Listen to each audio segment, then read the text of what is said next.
Hobgoblins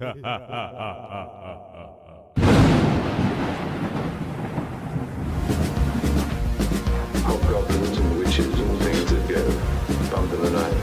Hello, and welcome to another episode of Evil Dread. I'm Wyeth. And I'm Lynn.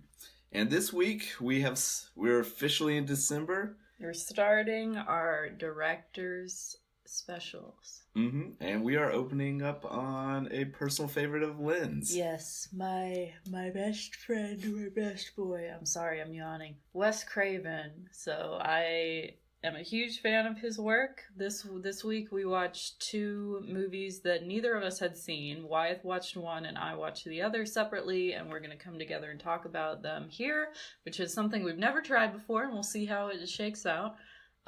So what did you watch, Wyeth? I watched Wes Craven's 1991 The People Under the Stairs. I've heard many things about that movie. It is wild, to say the very least. You were messaging me as if I had already seen it. Now I know things that I should not know. I, for some reason, thought you were also watching The People Under the Stairs. That was just poor communication on our part.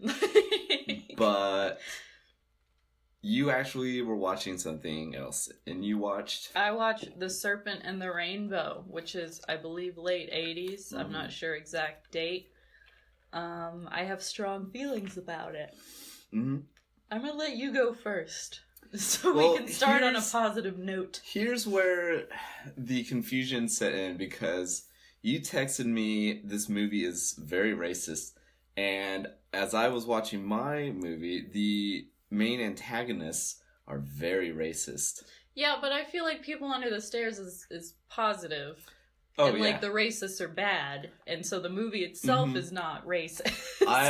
That's what I thought you were responding to. No. The fact that Big Ed and, what's her name? Nadine. Big Ed and Nadine from Twin Peaks play evil landlords. Yes. Who say the N-word and overcharge their minority tenants. Were they based on Trump's father? You know. Wouldn't be surprised. So, the movie, if I had to describe it, it's like a darker version of The Goonies. Okay. Or a very dark, modern fairy tale. Interesting. So maybe a little gaggle of kids? There is. Okay. It opens on Fool, this little boy, little African-American boy whose mom is in desperate need of surgery. His family's behind on the rent.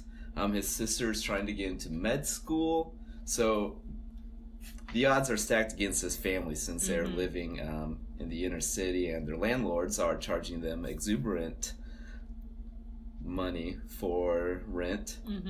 And a young Ving Rhames comes to Fool and offers him a job to help him case a house.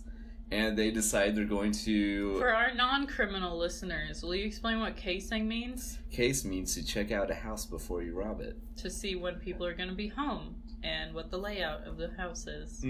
I've never robbed, but I know that. I can't say I have either. I would be down for an elaborate heist, but... I would love it. Yes. Someday. I don't have a special skill. Neither Everyone do I. in those movies has to have a special skill. I feel it's like that John Mulaney joke where he's like, does anyone need someone who knows a lot about the Cosby Show? Like, in a crisis situation? That would be me. I would be the distraction. You are very distracting. I could do my best with that role. So anyway, Fool goes along with Ving Rhames and this other guy, and they set about casing this house. And this house has the most, well, okay. I don't want to get ahead of myself. Spoilers. Probably. So the other guy, the partner, goes into the house and is there for a long time, and he never comes out. So Ving and Fool go in, and they discover that the house, there's like elaborate booby traps. Eek. Like Jigsaw level. I'm getting like Don't Breathe vibes. It's very much like Don't Breathe, but if Don't Breathe was very much about race, was an allegory for race, yeah. Okay. This is interesting because, like, I'm listening as some of our viewers now. I'm like evaluating how well we explain plot because I have not seen this movie, so I'm in the viewer position right now. Well, now you can ask questions that I might skip over. Okay, cool. So they set about exploring the house. There's a giant Rottweiler. Eek. They managed to trap it in a room, and so they realize they're trapped inside the house. Like the front door, the handle is electrified from the inside because the owners are gone. That's scary. Fool goes into the basement and finds a bunch of. Who are the people under the stairs? I'm about to say. Okay. Fool finds a bunch of people corralled in the basement, and they're all like semi-zombies. They're all unable to speak. They all look like they're kind of decaying a little, or they haven't seen sunlight in like a decade. So is it a supernatural thing, or is it like just neglect? It's neglect, and we'll get to why. So Ving is an awful father figure. He's not Fool's father. Yeah. And so the owners, Big Ed and... So basically, in Twin Peaks, the characters of Big Ed Hurley and Nadine Hurley are married, and the actors... Wendy Roby is the actor who plays Nadine, and I, for the life of me, can't fucking remember Big Ed's actor. Emmett? Something? Get your phone out. Just look at it. Okay. So while we're figuring that out, Big Ed and Nadine were a married couple on Twin Peaks, David Lynch's TV show from 1990, and I guess Wes Craven saw them and was like, they make a good married couple, and he cast them as a couple in this as well. Mm-hmm. Okay, so yeah, Everett McGill and Wendy Roby. Mm-hmm. Yes. And they do have names in this. Eldon Robertson and Miss Robertson. But throughout the movie, they call each other mommy and daddy. Eek. And very Mike Pence-esque. Yes. Mother. They are very creepy.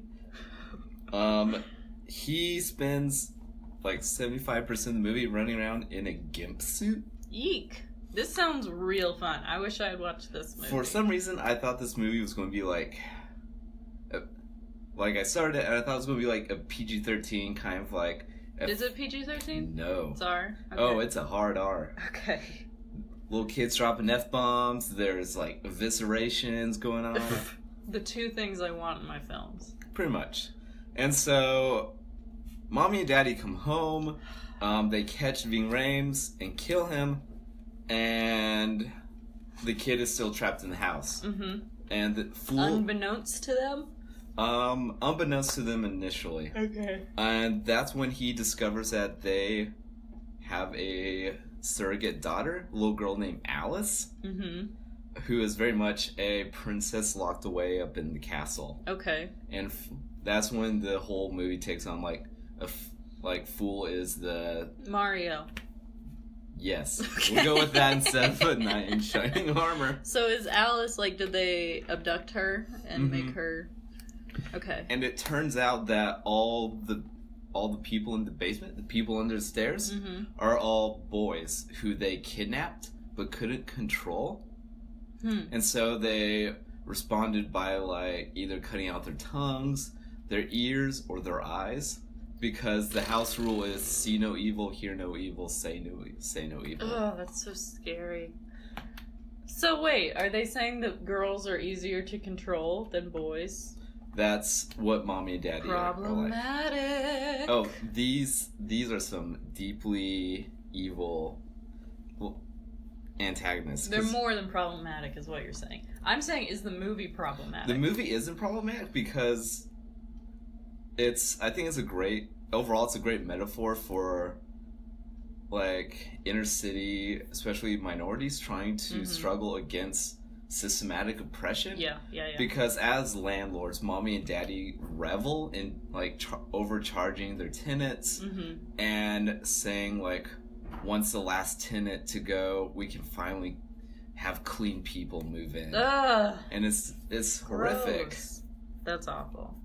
And so the whole time you're rooting for like Fool to Kill them? overcome adversity. Yes. And Fool got his nickname from an opening scene where his sister reads him tarot cards. Oh, cool. That's awesome. I love tarot cards. So I think, yeah, you definitely chose the wrong movie. Shut up. I mean, yeah, I did. So Alice introduces Fool to Roach, one of the lost boys who sort of escaped and has made like the walls his home, and he moves to the house like behind the walls. Very Eugene from Homebound. Very Housebound? much so, yeah.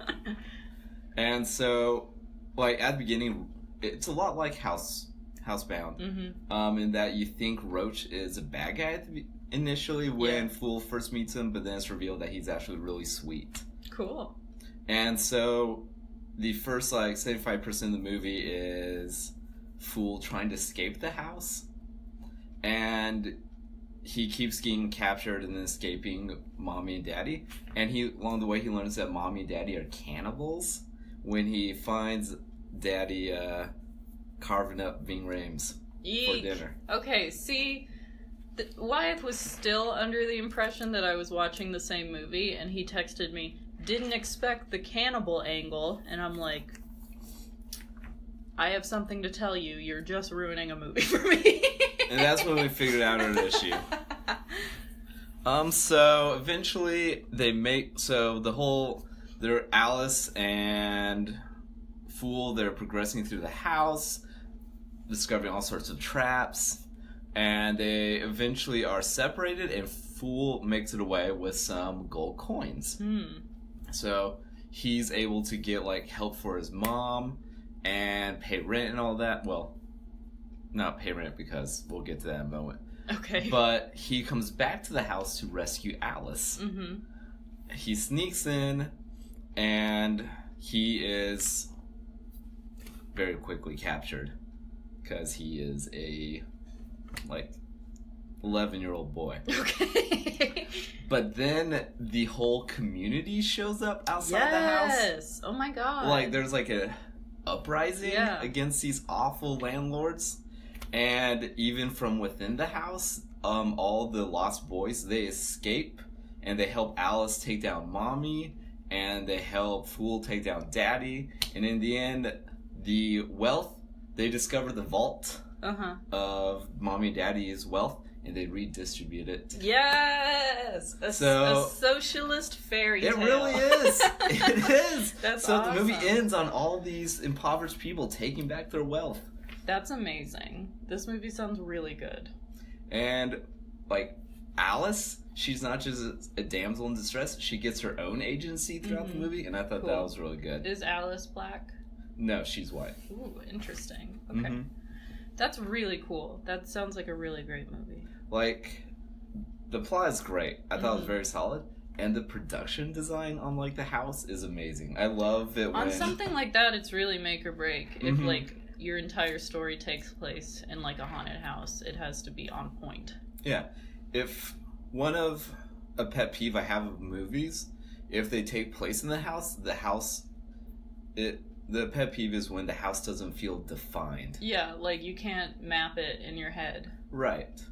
This house feels very much mappable, like Don't Breathe or Housebound. Like, these all feel like physical spaces.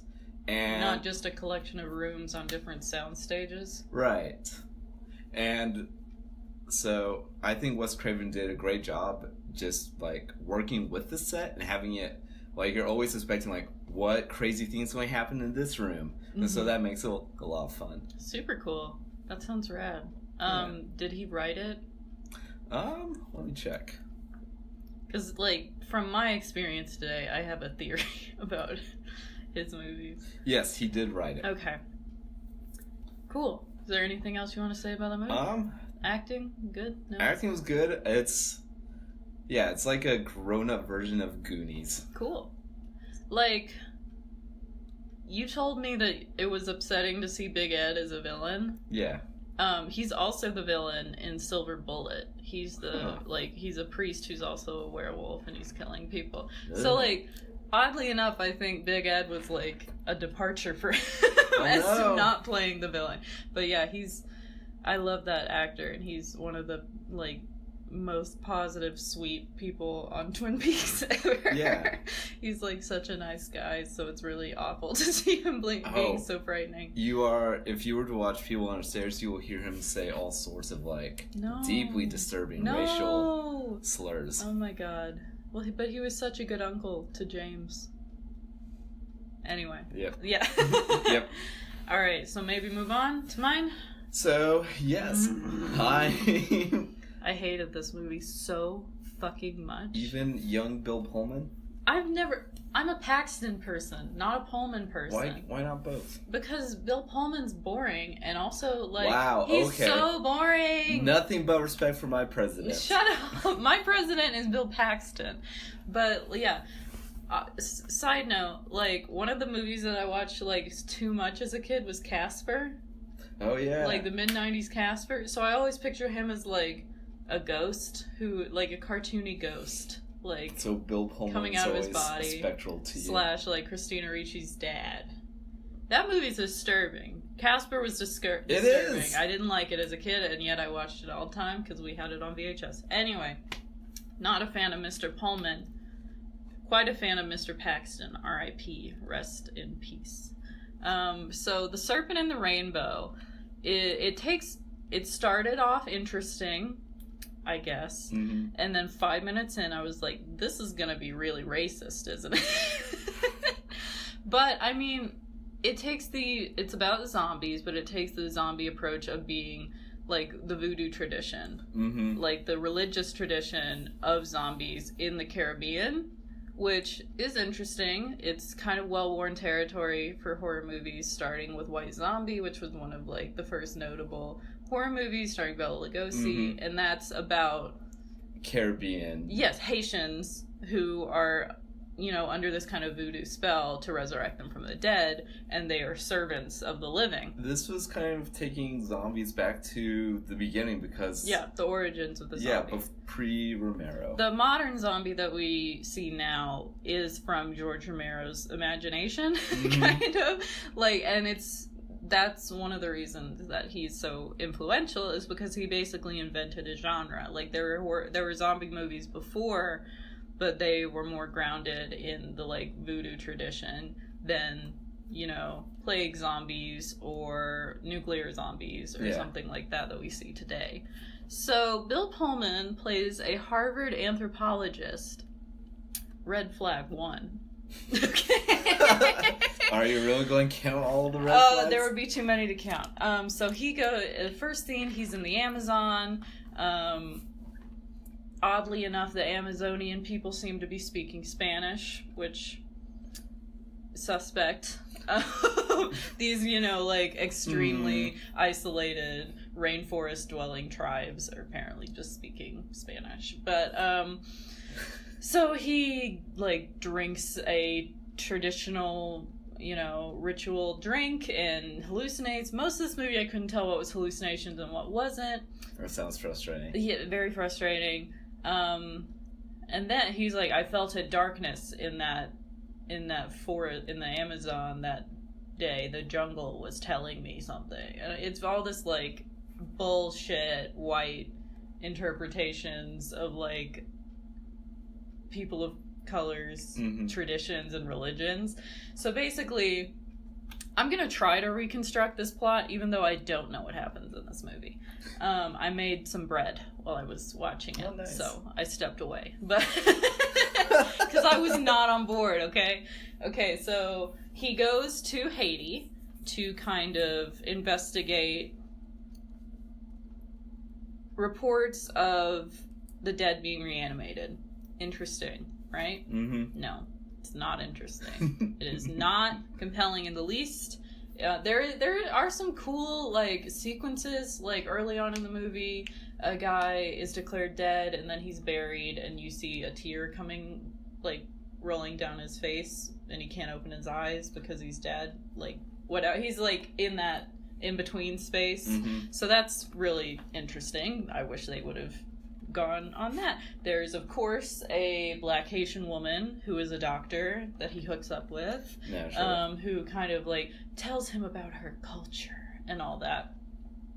It's basically like, if you're a white person and you go to Haiti, you're gonna get kidnapped and turned into a zombie, and also they're out to kill you, and, you know, Afro-Caribbean religions are full of magic and taboo, and they, you know, cross boundaries between life and death, and it's dangerous, and oh my god, it was such bullshit. I hated it, okay? And, like, he comes back and forth, and, like, he leaves Haiti and then comes back, and then I couldn't follow it. So, why is it called The Serpent and the Rainbow? Because the serpent is representative of the earth, and the rainbow is representative of heaven. So somewhere between is where the zombies dwell. But it's not, like, and it's based on real events. Like, that's a real guy who, like, went to Haiti and did all this stuff. Huh. So it's, like, inspired by true events. And I'm like, were you really, like, confronted by a shaman who, like, became astral projected into you, and, like, it's so stupid. Also, the one good section of the movie, Bill Pullman is kidnapped by a guy who I am not sure who he is. He is the bad guy, though. Okay. I could tell him because he had a gold tooth that he was the bad guy. And so Bill Pullman is kidnapped. He is tied to a chair. He is naked. You get to see some nice Pullman side butt from this chair. He gets a knife through the scrotum, a giant nail through the scrotum, and, like, you're not sure what happens. It doesn't really show you. And then, like, 10 minutes later, he's like walking up a mountain, and his lady companion is like, "You shouldn't be walking." He's like, There's only a giant nail through the scrotum." like said that so nonchalantly. And I don't think it was meant to be funny, but it was very funny. But yeah, and it wasn't even really scary. There were some cool, like, hallucination dream sequences where he's, like, at the bottom of a casket that's filling with blood. Like, there's a person who rips off his own head. I don't know if that was real or not. I have no idea what's real or not in this movie. In the trailer, I saw some, like, Inception level physics. Yeah. Who knows? Like, he walks through a doorway and falls. And then it's, like, gravity shifts. Yes, yeah. So the stairs are like a wall. Yeah. Rather than, yeah. So that happened. I genuinely feel like I cannot tell you guys what happened in this movie, and that sucks, because, like, that means it's not going to make for a very good section of this podcast. But just, you know, it was very racist, and I hated it. How does the movie end? Did you get to the ending? They kill the bad guy. How do they do that?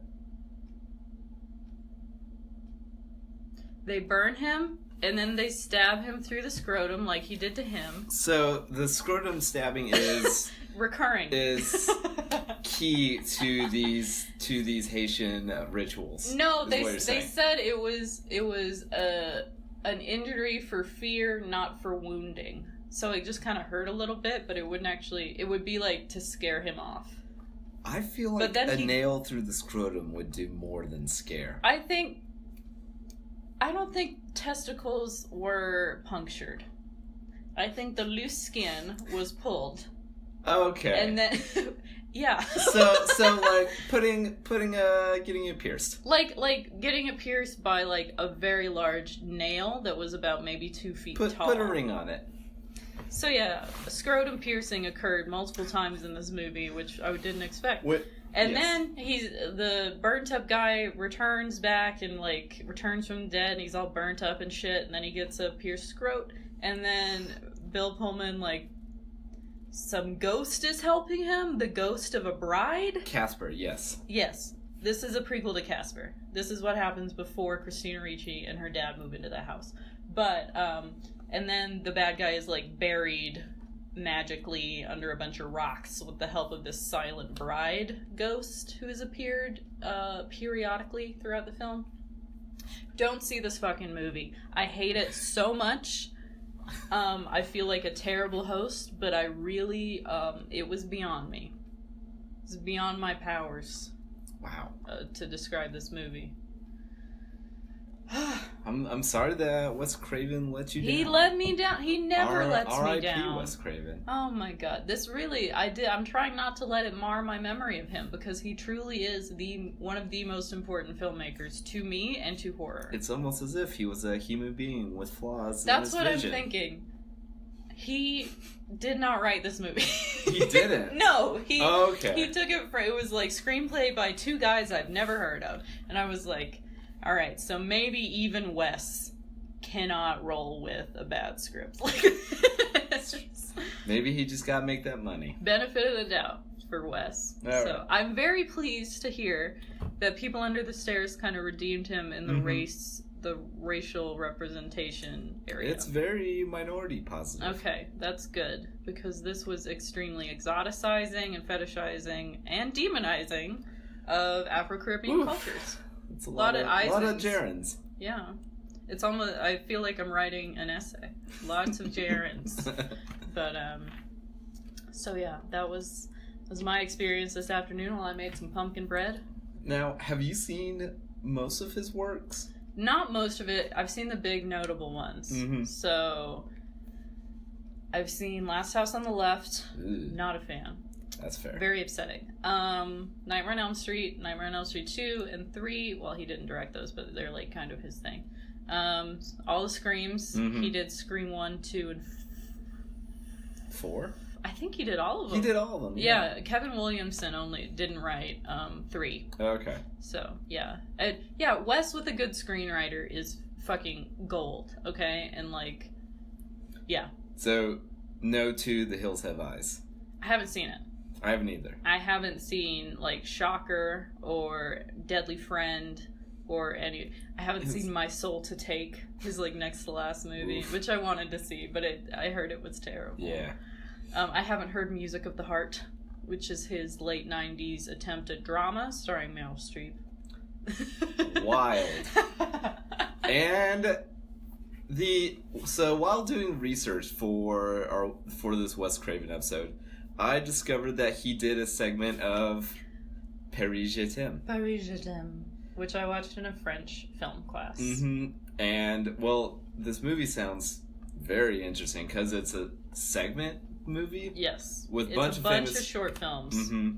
And his segment takes place in a cemetery with Rufus Sewell, and a boyfriend consults with the spirit of Oscar Wilde. Which was a great premise. Yes. Very cool. Every section in Paris Je t'aime is named after a different neighborhood of the city of Paris.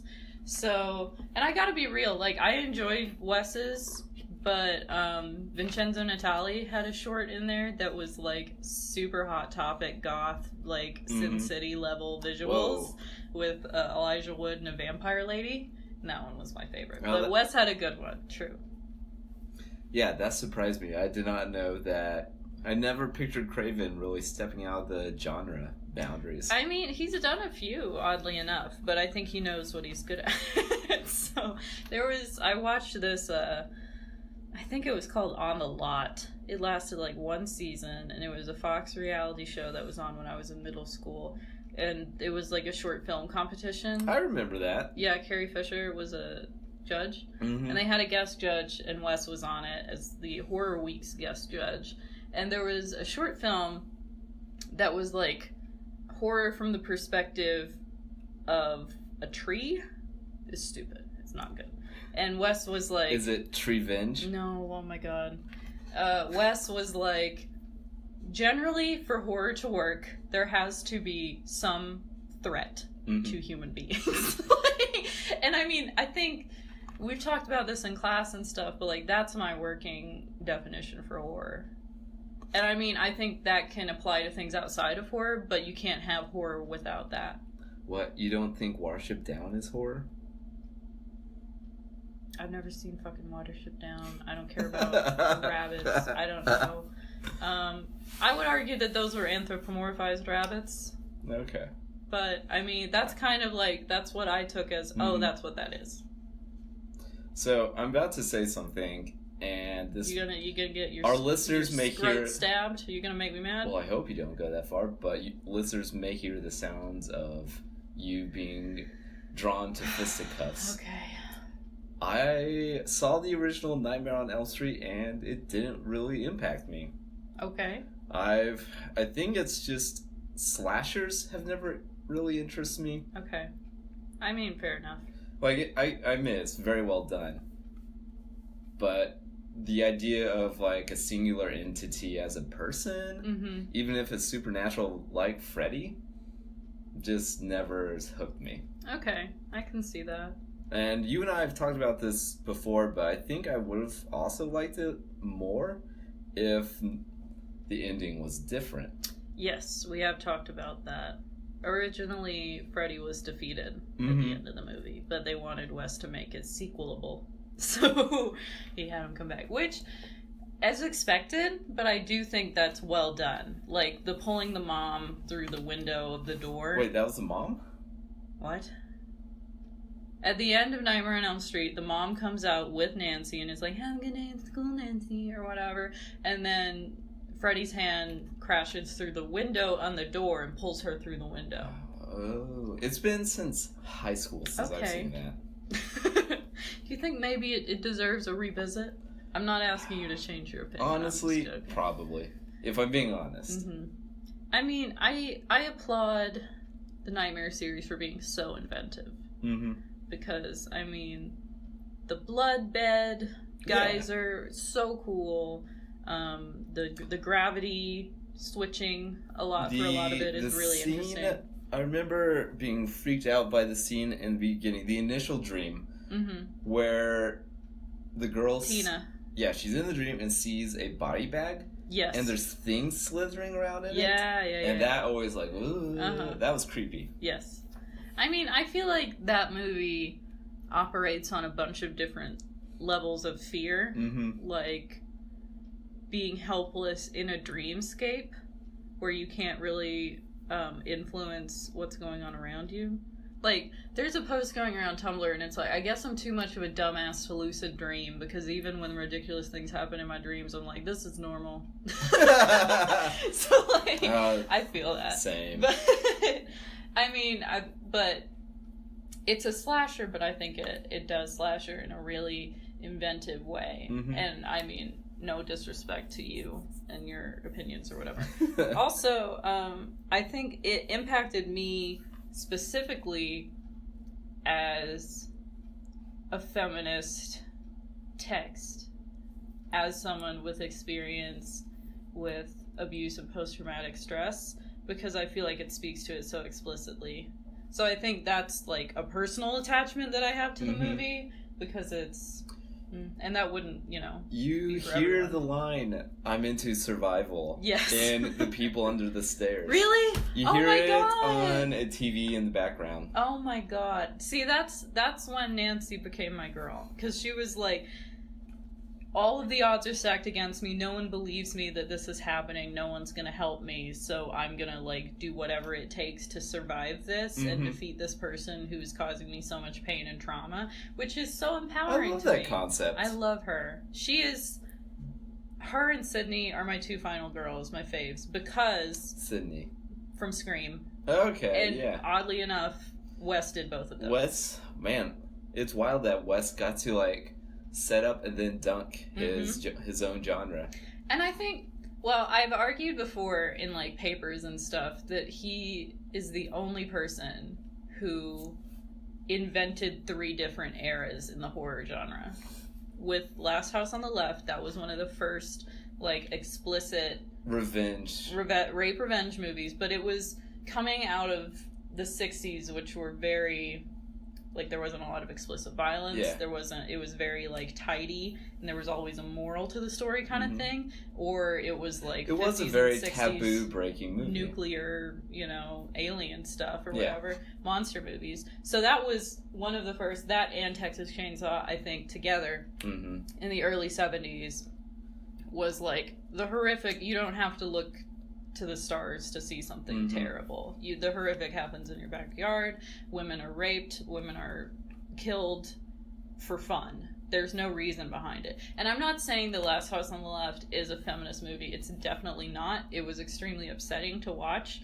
But I do think it changed this genre. For better or worse is up to you. But it definitely ushered in a new era of, like, hyper-realism in the genre. So are you saying that Nightmare started the slasher? I think Nightmare... No. Because there were slashers before Nightmare, but I think it redefined a genre as something where the slasher didn't have to be a guy in a mask who could be killed, or it didn't have to take place in a realistic setting. Nightmare kind of usurped it and said that horror can be fantastical and kind of silly. Freddy is very much the antithesis to the Michaels and Jason. Yes. He's such a compelling character because he was so different from what came before. And I think he's more endearing than the other ones. Yes. I don't know. I just feel like Nightmare was so groundbreaking because it combined elements of the fantasy and the dream realm with horror. And I mean, we all have to sleep. That's true. That's terrifying. Like, come on. It got on, like, such a base level of, like, biological fear, too. Did you ever hear how he came up with that story? No. There was... I'm not sure what country it was in, but there were reports of, like, this young boy who refused to go to sleep. And he just wouldn't do it, and his parents begged him to, like, you're gonna have to go to sleep, but he was terrified to do so, and he finally went to sleep, and he died in his sleep. What? So, they're kind of, no one knows what happened with that, but it was, like, a real thing of, like, being afraid to sleep and then dying in your sleep. So, he took that and kind of... I mean... Speaking for myself, of all the ways to go, I wouldn't mind going out peacefully in my sleep. I don't think it was peace. Well, I'm speaking to the viewers. Here's how Wyatt Leslie I would also prefer. want to die that way. I want Jeff Goldblum to murder me. That's how I want to die. Okay. And then, of course, Scream. Which is... to me, the first third-wave feminist horror movie. Scream kicked off the 90s slasher. It changed everything. Every movie that comes after it owes something to Scream. Especially the meta horror. Oh, yeah. And it was so smart. That's why I love it, because it's so aware of itself. And it not in an obnoxious way. The later movies get kind of obnoxious with their self-referencing. But Scream 1 is a perfect movie. That's one thing that I always hated about horror movies, was that if it occurred in our world, they would know about this, right? Yeah. They would know how to kill a vampire. How they would know, like, the tropes, because they've seen horror movies. Like, you expect me to watch a group of teenagers react to a horror movie situation without knowing what comes with it, Yeah. I saw Scream 4 years before I saw the first Scream. Yeah. Scream 4 is great. I like Scream 4. It's a good one. I had a lot of fun with it. Scream didn't really... I didn't have the same amount of fun with the first Scream. You also watched it at a party with me. And, like, no one was really paying attention. I was trying to. So, yeah. But, I mean, fair enough. But I saw Scream 4 here in Stillwater, here in town, and it was a pretty packed showing, and everyone was getting into it. Yeah. And the opening, which is like horror movie within a horror movie within a horror movie. That was so much fun. Yes. I mean, it plays with itself a lot. It's great. Scream 4 was actually my first R-rated movie I saw in theaters. I had just turned 17, and I went with my friend. That seems about right. I thought I could get her in, and I couldn't. and we called her mom because I still wanted to go see it. That was like a real bitch move on my part. Like, wow. We didn't go see anything else. I was like, I really want to see this, and her mom came and picked her up from the movies. It was terrible. I'm sorry, Rachel, if you're listening, but yeah, that was a dick move on my part. But my first radar movie was A Scanner Darkly during a mission trip. you keep okay. That's my fun fact. Okay. Yeah. You say that he Wes kind of upended things that he created, which I agree in Scream. But Nancy is not, Nancy in Nightmare on Elm Street is not defined by her sexuality. Like, a lot in Halloween, it's very clear that Laurie's the only one not having sex. Yeah. And she's like the goody two-shoes or whatever, the group. In Nightmare on Elm Street, there's like a group of 4, and Tina and whatever the hell his name is, her boyfriend, like, do have sex, and Nancy and her boyfriend Johnny Depp do not. But it's not a big deal. Like, at one point he, like, Johnny Depp's character hears them having sex and he's like, ugh, sucks being so moral or whatever. Like, but she's not. I think she may uphold the whole final girl has to be a virgin thing in fact, but in content it's not made. The movie doesn't hold her up on a pedestal because of that issue. No, I mean, her mom's an alcoholic. She comes from a broken home. She's not like the perfect girl that the final girl sometimes is made out to be in these movies. Yeah, Scream is so important to me, and I've talked about this before, but because Sydney usurps the really puritanical, gross expectations that we placed on final girls before her. She not only has sex, she has sex with her boyfriend, who is the killer, and then she has to adopt his... in my work I call it like the language of masculinity is violence, and she has to like adopt that to defeat him, which is really interesting. But she's never compromised in her beliefs or her values or anything.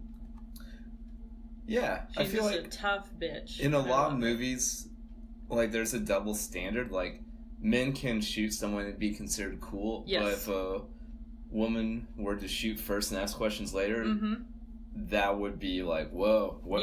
Whoa, settle down now. And I think that, like, a lot of the female protagonists, like, especially in Scream, when they are violent, I think the movie does a good job of, like, not like, whoa. Yeah, it's completely justified. And, yeah, Sydney and Nancy are my 2 best babes. I love them so much. And, I mean, it's hard to reconcile his career with Last House on the Left and then those 2 movies. Yeah. But, I mean, he evolved. Yes, as a for person. sure, definitely. Maybe he pulled a Park Chan-wook. Wait, what do you mean? Like, where Park Chan-wook was like, man, the women in Old Boy did not do a good enough job. Well, yeah, but then he made, like, Sympathy for Lady Vengeance and stuff. And maybe that's why Wes Craven got better with female characters. Yeah, that's true. Yep. I think you can't give enough credit to him for the state of modern horror. That's true.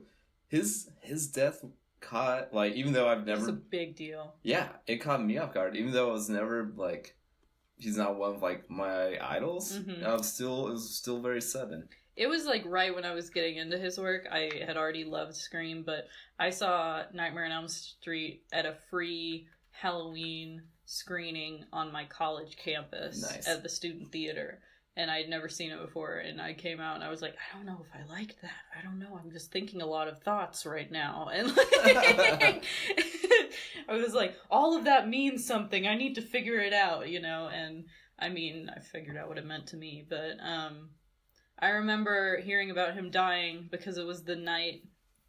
This, like, I don't mean this to cheapen his death because it was very impactful for me, but it was the night of the Miley Cyrus hosted VMAs where Nicki said, Miley, what's good? And it changed my life.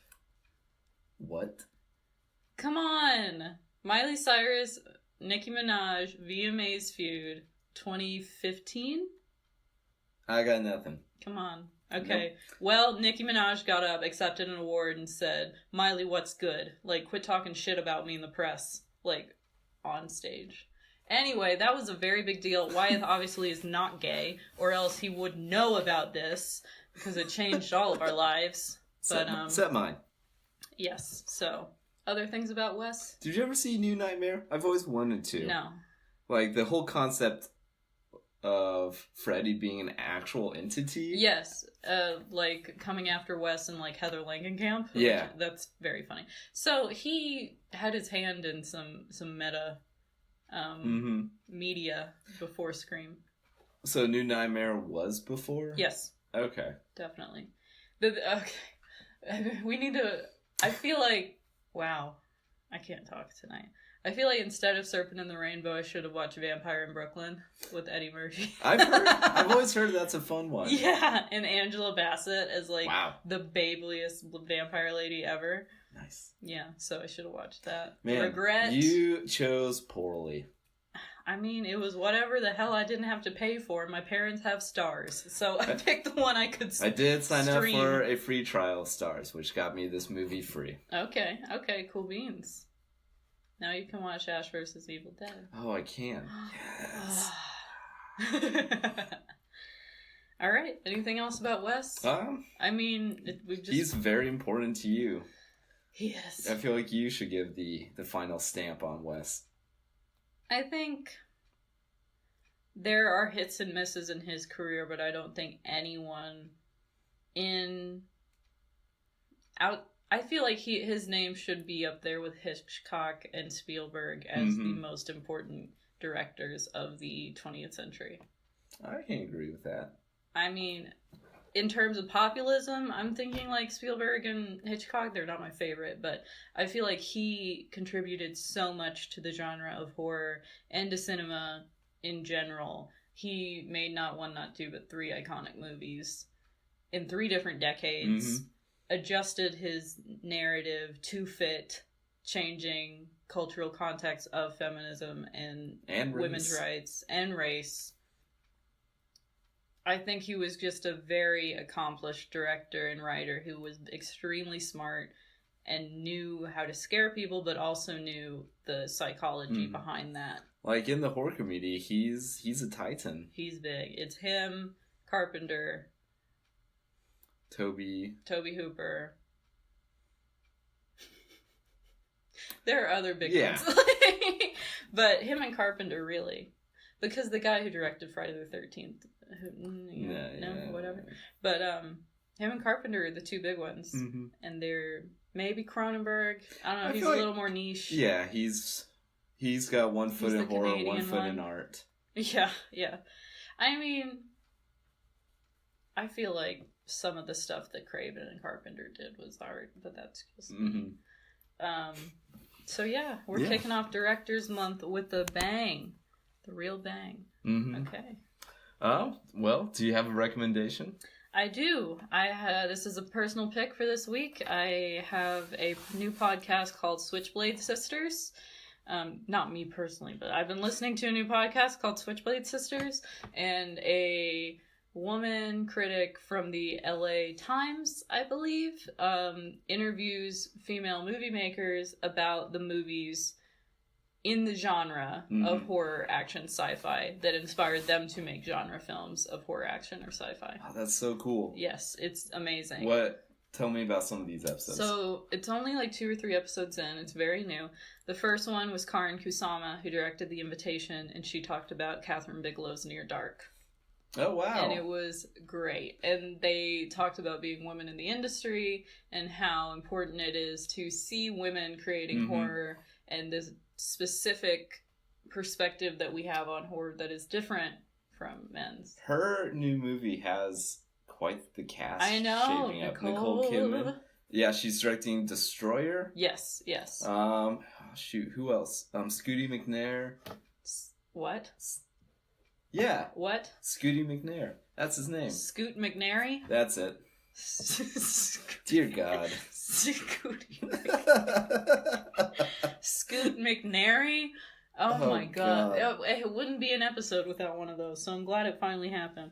Glad we could be here for you guys. Second episode is Heather Matarazzo, who was in Hostel 2, Welcome to the Dollhouse, Princess Diaries. She was Lily Moscovitz, the best friend in Princess Diaries 2. I always loved her. And she talks about Karin Kusama's The Invitation as being a movie that inspired her to get into horror. So it's really like supportive and loving and positive. Women supporting women. Yes, absolutely. So That's Switchblade good. Sisters. They're short episodes. They're about half an hour. They're really great. There's a lot of love in it and a lot of shared experiences. I guess that's it. That sounds very promising. Okay. Catherine Bigelow, what an interesting career. Yeah, she had to suffer through James Cameron, so. Oof, don't we all have to do that now? With those, 5 Avatar movies. I love Catherine Bigelow. I really enjoyed The Hurt Locker. I haven't seen Zero Dark 30 or Detroit, but I feel like she has a real niche that isn't really my niche, which is, war and... She does realism police very movies. well. I'm not a fan of, war movies. Or That's fair. But Near Dark is a huge one for me. I didn't super like it when I first saw it in high school, but I really want to revisit it. Mm-hmm. If only for Bill Paxton. Bill Paxton. Because his performance as Severin in I'm that glad movie that when... defines a lot of my style. And that Western vampire aesthetic, yes. Yeah. I'm glad that when good. Catherine Bigelow divorced James Cameron that they got to share Bill Paxton. Aw, that's so sweet. Good for them. It's Near Dark is Lance Henriksen. God, I can't remember her name. The lady who played Vasquez in Aliens and Bill Paxton. So it's Really? 90% of the Aliens cast is in Near Dark. Vasquez plays an Irish woman in Titanic? Cool. She's Jewish in real life. She was just kind of in brownface in Aliens. The one sour note on one of the greatest movies of all time. Her real name's Epstein or something. Yeah. Her last name. But yeah, I can't remember because I'm a mess. But they shared the cast of Aliens between Near Dark. So yeah. Catherine Bigelow is another good one. Mm-hmm. But not K-19. I don't know. I haven't seen a lot of her movies. So you, personal pick. I finally have gotten around to playing, I've been talking about it a lot, Wolfenstein 2, the new Colossus, is so good. It is, shooting Nazis in all its glory. Woo! Love me some fighting Nazis. But it's also, surprisingly the most, woke video game. Okay. It's just very positive. You're saying the most woke video game wasn't the Octopus Dad one? That was Octodad? Octodad. I was not expecting to talk about that here on a podcast. Play Octodad or get the fuck out. Alt-right. Octodad is like the alt-left's Pepe. The future liberals want, honestly. Dad, who's also an octopus. Anyway, I'm sorry. I derailed the conversation. The new Colossus has lots of prominent characters played by minorities. Last week for our stream class, we watched Foxy Brown. And I left in the middle of it. And this game owes a lot to that style. Yeah. That's a great movie. It is. It's problematic in the rapey sense. Yeah. Yeah. Go ahead. But it's also very positive African American, and this game has a very much Foxy Brown inspired, one of the leading characters. Yes. And then there's and it's surprisingly body positive with women.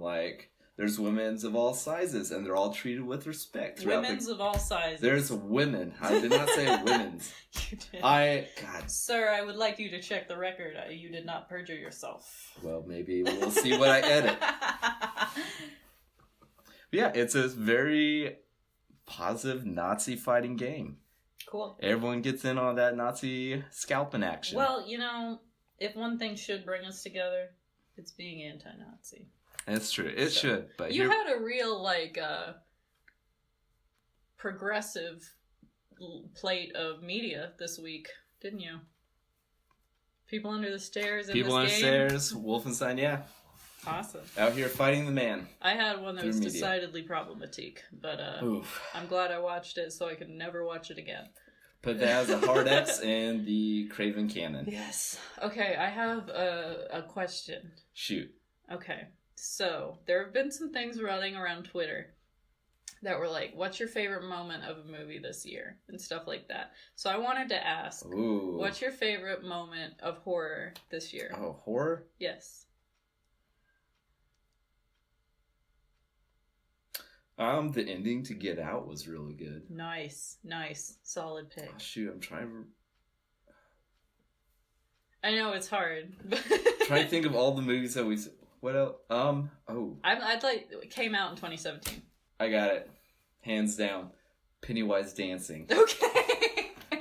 That moment is iconic. The memes alone made it worth it. That's funny. Yeah. That's interesting because mine is definitely when Richie says "Welcome to the Losers Club, asshole," and then beats him with a baseball bat. Like, Bill Skarsgård did such a great job with Pennywise, and him dancing is just so like bombastic and captivating. Yeah, that's funny. Finn Wolfhard did such a good job with Richie, Mm-hmm. and I love that little mess of a boy. So yeah, apparently both of our favorite horror moments come from the same movie this year. Oh, good. I feel like That might change with The Shape of Water coming. that's not horror. Come on. What? That's a sci-fi love story. Fantasy love story. Okay. We'll see. We'll see. That might change when we see The Disaster Artist. I'm That's so a real excited for horror these movie. two movies. This weekend I saw Lady Bird and Three Billboards. God, and I'm so jealous. both were good, but I had a headache the whole time, and at the end I was like very dehydrated. Oh, I have one more recommendation. What? I saw Coco. Oh. Yeah? It's really great. I cried way more than I was suspecting.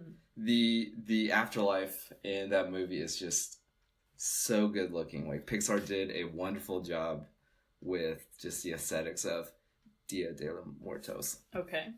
Can I bring a counterpoint up? Yes. So I'm happy that that's a thing. Mm-hmm. That young Hispanic kids or Mexican kids can like watch that and see themselves represented. However, nobody fucking went to see the Book of Life, and they basically stole the fucking plot from the Book of Life and remade it with Pixar's name on it. Here's the thing. I've seen several Hispanic directors come out about that, and they said that's like if we were only allowed to make one movie about Santa's workshop. That's valid. Yeah. I don't know. I got very like rip-off vibes from that. Like they took the work of a Mexican director and a Mexican writer. But I mean, at the end of the day, you defer to the people in that demographic, so I don't know. I'm glad there are multiple movies. Yeah. That's good. Definitely at the end of the day. see both movies. Yes. So glad we could clear that up. Yeah. Okay, anything else? What's That's next it. week? Next week is it's going to be a really emotional one for me. It's George Romero. Okay. All right. Do you have any idea what movie you want to watch independently? I'm thinking about Dawn of the Dead because I've seen that once and it deeply disturbed me. Dawn? Really? Yeah, I love that one. Like very. I saw it at midnight. Oh wow! I saw it in high school, and it like really shook me up. Okay. And you were shook. I was shook, and so I haven't seen it since. Interesting. I also might try to watch his version of The Crazies. Yeah. Okay. The remake is really good. Mm-hmm. Some fine Timothy Olyphant. Mm-hmm. Oh, he's a fine man. I have a copy of Martin, but I think it's in my house, in my parents' house. That movie's very weird. I had very mixed feelings about it in high school when I bought it. Mm-hmm. But there was also Diary of the Dead happened a few years ago that I really enjoyed. I watched it at like a house party. It was great. It's very relevant, Mm-hmm. even more so now. Yeah. And we'll get into that. I'm very excited to talk about that. Okay, so awesome. This has been our Wes Craven episode, R.I.P. in Peace, to one of my heroes. who is not beyond problematic content. Definitely hero of see mine. The People Under Stairs. Avoid Serpent and the Rainbow. Avoid Serpent in the Rainbow, but go see Nightmare on Elm Street Most and everything Scream else. if you have not, because they are integral to everything. So awesome. Thanks for listening, guys. See you next week. As always, find us on Twitter. Yes, at Evil Dread Pod. All right. Bye-bye.